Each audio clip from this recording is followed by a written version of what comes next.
Sometime in February, I was raped, and it was actually the second time that I was raped. And then I had to go see a doctor, and I got all the necessary attention. And then I had to go and do my test. He called me again, and he said to me, "You needed to come and get your results." And that's how I found out. My mind just automatically ran off. I got disturbed, and I couldn't understand what was going on. It was like I was dreaming. So it was really disturbing to the extent that I was not concentrating to what he was saying after that.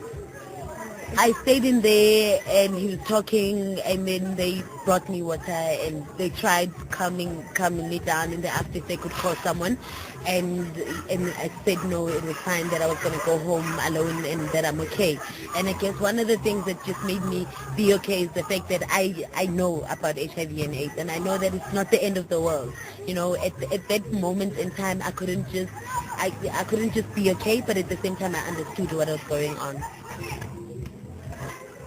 Realistically looking, I didn't expect it, especially because I was taking the PEP medication after the rape, so I didn't expect it at all. I didn't think that it would happen, and it was like any other consultation that I would be doing. But after I found out, I got upset.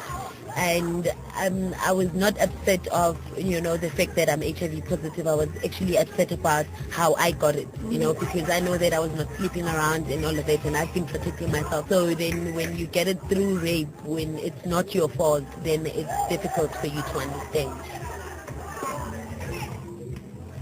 My mom knows about it. She's just a generally very positive person, and I guess she's one person that just keeps me going and says it's okay, it's fine, and she's very supportive.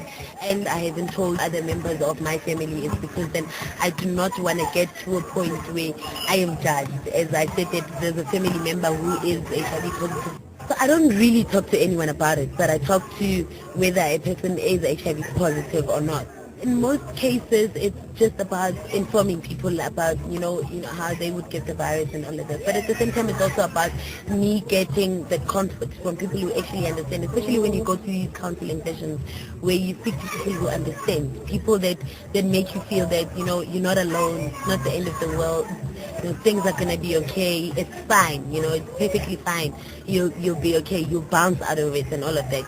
So it's in most cases about me, but it's also at times about other people, warning people that, go into your test. This is what is happening. It's a reality. It's there. Then your personal life doesn't really change. You get to a point where you're not special. You're just like anyone else. I remember when I told my best friend about it, the one thing that she said to me was that when we go out for movies, you're still going to pay for your movie tickets, I'm not going to treat you differently. And I think that is why I know that my personal life hasn't changed, because I still do the things that I used to do. Anyway, the only thing that has changed drastically about it is the fact that I now need to start eating healthy. And I am not really in health nut. I love my junk food.